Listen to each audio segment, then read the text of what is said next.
A solstice happens when the sun's zenith is at its furthest point from the equator. On the June solstice, it reaches its northernmost point and the Earth's north pole tilts directly towards the sun at about 23.4 degrees. It's also known as the northern solstice because it occurs when the sun is directly over the Tropic of Cancer in the northern hemisphere. Over the centuries, the June solstice has inspired countless festivals, midsummer celebrations, and religious holidays.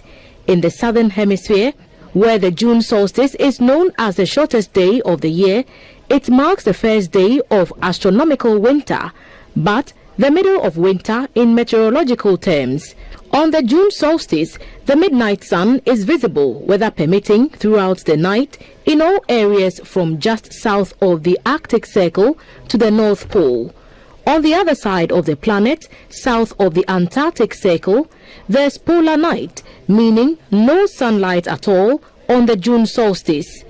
After the June solstice, the sun follows a lower and lower path through the sky each day in the northern hemisphere until it reaches the point where the length of daylight is about 12 hours and 8 to 9 minutes in areas that are about 30 degrees north or south of the equator. Areas 60 degrees north or south of the equator have daylight for about 12 hours and 16 minutes. The consolation in the northern hemisphere is that spring and summer last longer than autumn and winter.